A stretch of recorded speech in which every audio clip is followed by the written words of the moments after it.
Ya, masih semangat belajar hari ini ya? Masih. Ya, baik.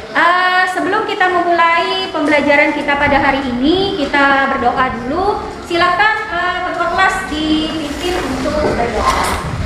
Teman-teman, marilah kita berdoa menurut agama dan kepercayaan kita masing-masing. Berdoa dimulai. Ya, baik. Terima kasih. Gilbert ada. Sopredius Deonilo. Minggu yang lalu kita belajar apa ya? Masih ada yang ingat apa beda ikatan ion dengan ikatan kovalen? Bu, Ya. ikatan ion terbentuk dengan cara serah terima elektron, sedangkan ikatan kovalen terbentuk dengan cara memasangkan elektron secara bersama. Oke, bagaimana yang lain sepakat? Ya, baik. Ada juga yang masih ingat tentang contoh senyawa ion?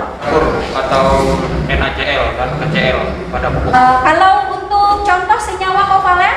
Saya Bu, Ya. H2O, CO2, HCl, gula dan cuka. Iya, nah banyak contoh senyawa kovalen yang disebutkan oleh Nasmi tadi ya, betul sekali. Nah berarti kalian masih ingat apa yang kita pelajari pada minggu yang lalu. Ini ada Nasmi tadi menyebutkan salah satu contoh senyawa kovalen itu adalah pada cuka ya. Pernah makan acar? Nah, gimana rasa acarnya? Nah, ada yang tahu acar itu bumbunya apa ya? Cuka. Cuka, garam sama gula. Nah, pernahkah kamu memperhatikan perbedaan antara garam dengan cuka? Rasa. Dari rasa, terus apa lagi? Baunya menyengat kan? Terus apa lagi? Oh ya, bentuknya. Kalau garam apa bentuknya? Padat. Oh ya, padat ya. Kalau cuka bentuknya apa? Nah, dari beberapa perbedaan yang sudah kamu sebutkan tadi ya, kira-kira kenapa ya sebabnya ya? Kok bisa sih cuka itu baunya kok menyengat dibandingkan garam dapur? Kenapa ya? Ada yang tahu ya? Belum ada yang tahu? Oke, nah itu yang akan kita pelajari pada hari ini. Jadi hari ini kita akan mempelajari tentang sifat fisik senyawa ion dan senyawa kovalen. Kemudian ini tujuan pembelajaran yang mau kita capai hari ini ya. Nah, di tujuan pembelajaran ini melalui kegiatan pembelajaran dengan pendekatan saintifik menggunakan model pembelajaran problem based learning dengan menggali informasi dari berbagai sumber, penyelidikan sederhana dan mengolah informasi. Peserta didik terlibat aktif dalam merancang, melakukan dan mempresentasikan hasil percobaan untuk menunjukkan karakteristik senyawa ion dan senyawa kovalen dengan menguatkan sikap disiplin, ini PPK-nya ya. Kemudian berpikir kritis, ingin tahu, teliti dan bertanggung jawab. Alat lampu air garam. Dari video yang kalian saksikan tadi, kira-kira apa yang kamu pikirkan? Kenapa air garam bisa menyalakan lampu? Ya, kenapa air garam bisa menyalakan lampu? Nah, itu merupakan salah satu rumusan masalah ya dari video yang kalian simak tadi. Kalau kelompok yang lain ada? Apakah garam apabila dalam bentuk padat dapat mengantarkan listrik atau hanya dalam bentuk larutan cairan saja? Oh iya. Ada lagi dari kelompok berapa lagi ya? Ini silakan. Hampir sama kayak kata Nazmi tadi. Mengapa larutan air garam tuh bisa nyala di lampu darurat? Nah, nanti kalian akan mengidentifikasi berdasarkan praktikum yang akan kalian lakukan nanti ya, untuk mengidentifikasi sifat fisik senyawa ion dan senyawa kovalen ya. Nah, tetapi sebelumnya kita mau simak video dulu. Nah, ini adalah video pembelajaran tentang beberapa sifat fisik senyawa ion dan senyawa kovalen. Berikut ini kita akan belajar mengenai perbedaan sifat fisik senyawa ion Sudah dan menyimak senyawa. video pembelajaran tadi ya. Nah, mengenai apa video pembelajarannya tadi? Mengenai apa? Sifat fisik senyawa ion dan senyawa kovalen. Oh iya betul ya, sifat fisik senyawa ion dan senyawa kovalen. Nah, kita akan membuktikan sifat fisik dari senyawa ion dan senyawa kovalen itu melalui percobaan nanti. Jadi ada beberapa zat yang nanti akan kalian coba.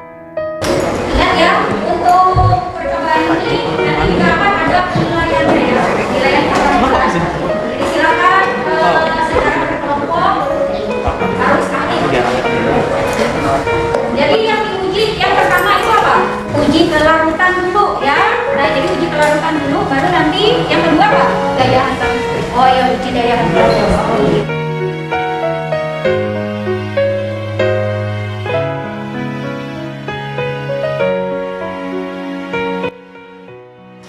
Nyala itu nyala. Diskusi kelompok kami dapat menyimpulkan garam dapur merupakan senyawa ion, kapur barus merupakan senyawa kovalen nonpolar, gula yang merupakan senyawa kovalen polar, air yang merupakan pelarut polar, dan minyak goreng yang merupakan pelarut nonpolar. Berdasarkan hasil penyelidikan kami, garam dapur atau NaCl merupakan senyawa ion larut dalam air tetapi tidak larut dalam minyak. Kapur barus merupakan senyawa kovalen tidak larut dalam air tetapi larut dalam minyak. Dan gula larut dalam air tetapi tidak larut dalam minyak. Hal ini terjadi akibat perbedaan kepolarannya. Terima kasih. Bisa masalahnya tadi? Oh, baik. Rumusan masalahnya akan dibacakan oleh teman saya. Rumusan masalah kelompok 3. 1. Mengapa larutan garam dapat menyalakan lampu pada lampu darurat air garam?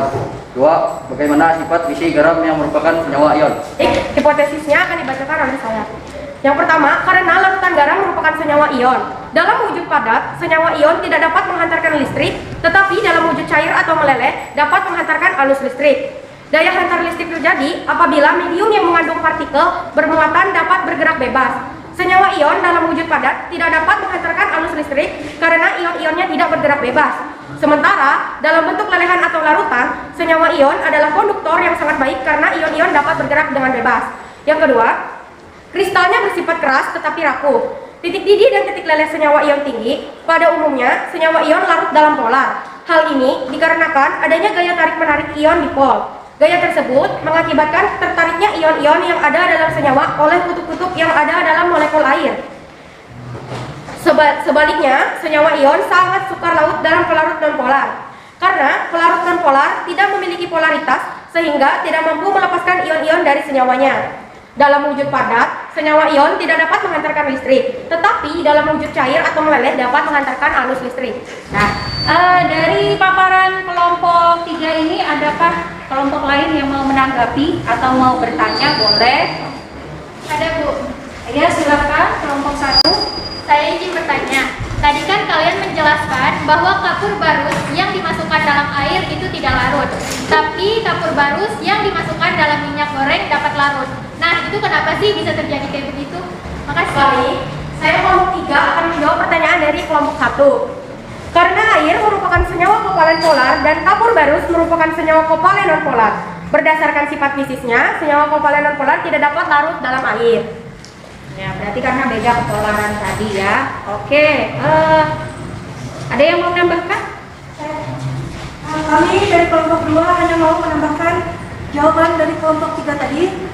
Jadi air sifatnya polar, sedangkan kapur barus termasuk non polar. Sehingga jika kapur barus dilarutkan dalam air, maka tidak bisa dilarutkan akibat perbedaan kepolaran tadi.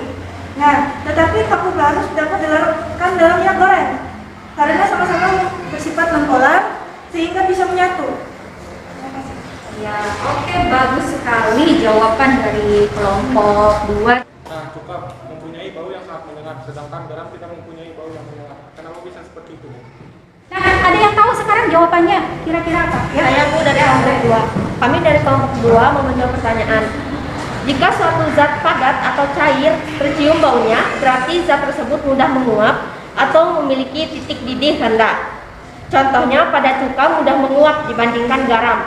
Nah, hal ini kan sesuai dengan sifat senyawa kovalen yang memiliki titik didih lebih rendah dari senyawa ion, makanya mudah menguap. Iya, betul sekali ya. Bagus sekali jawabannya.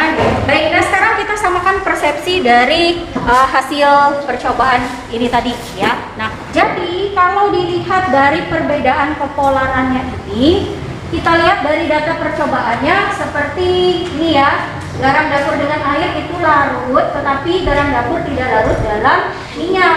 Nah, dari sifat senyawa ionnya dapat diketahui bahwa bagaimana senyawa ion itu larut dalam air, tetapi dia tidak larut dalam Ya minyak itu bersifat apa tadi?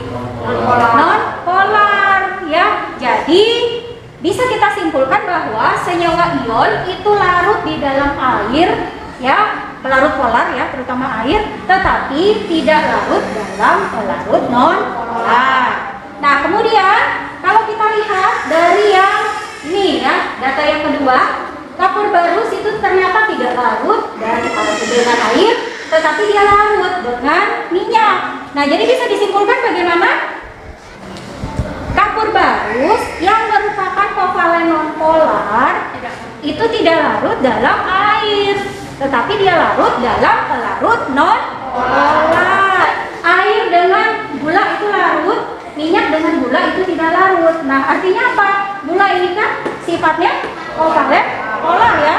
Nah, dia larut dalam air yang juga merupakan pelarut polar, kan sama ya. Sama sifatnya, jadi dia bisa larut. Tetapi dalam minyak, karena dia berbeda kepolaran, maka dia tidak larut. Nah, kemudian dari data pengamatan yang kedua, di sini ada padatan garam dapur dan padatan gula. Dia tidak bisa menyalakan lampu, ini juga tidak bisa menyalakan lampu. Kemudian di larutan garam dapur, dia dapat menyalakan lampu. Dan ada apanya tadi di elektrodanya?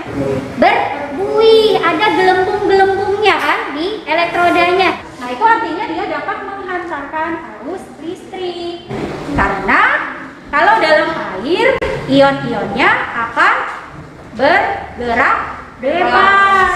Nah, akan bergerak bebas sehingga dia bisa menghantarkan arus listrik. Beda dengan yang padatan. Kalau padatan bagaimana? Kalau padatan, ion-ionnya bagaimana? Tidak bergerak bebas, masih terikat ya, sehingga dia tidak bisa menghantarkan arus listrik. Apa yang bisa kita simpulkan dari pembelajaran pada hari ini tentang sifat-sifat senyawa ion dan senyawa kovalen? Yuk, coba, ada yang mau menyimpulkan? Dari kelompok 1, kesimpulan dari pelajaran hari ini, titik didih dan titik lelah senyawa ion lebih tinggi dan dari senyawa kovalen. Oke, titik didih dan titik lelah senyawa ion lebih tinggi dibandingkan senyawa kovalen ya. Oke, apa lagi? Ya. Kesimpulan, senyawa ion larut dalam pelarut polar terutama air, tapi tidak larut dalam pelarut non-polar. Senyawa kovalen umumnya tidak larut dalam air, tetapi larut dalam pelarut non-polar. Lalu, ada lagi yang mau menambahkan? Boleh, kayak Bu. Kelompok kami mendapatkan 2 kesimpulan. Kesimpulan yang pertama, senyawa ion dalam bentuk lelehan dan larutan dapat menghantarkan arus listrik. Sedangkan jika bentuknya padat, tidak bisa menghantarkan arus listrik. Yang kedua, senyawa kovalen dalam bentuk padat, cairan dan gas tidak dapat menghantarkan listrik.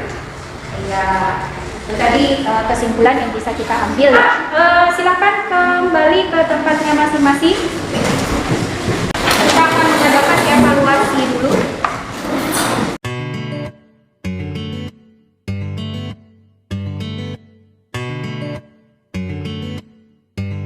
Oke, sudah semua ya? Ya. Baik, kita akan lakukan refleksi dari pembelajaran kita pada hari ini. Dari pembelajaran kita tadi, kira-kira apa yang paling menyenangkan dari pembelajaran kita pada hari ini? Waktu prakteknya. Oh, waktu prakteknya, senang praktek? Kalau cuma teori berarti nggak senang ya? Ada kesulitan selama praktek? Tidak ada. Dari yang kita pelajari ini, ada yang mengalami kesulitan? Nggak ada. Sudah paham semua? Oke, bagus sekali. Aduh, pintar-pintar semua ya anak ibu ya. Kita beri aplaus untuk kalian. Untuk minggu depan, nanti kalian baca dulu materi yang akan kita bahas pada pertemuan berikutnya. Sebelum kita akhiri pembelajaran kita pada hari ini, kita tutup dengan berdoa ya.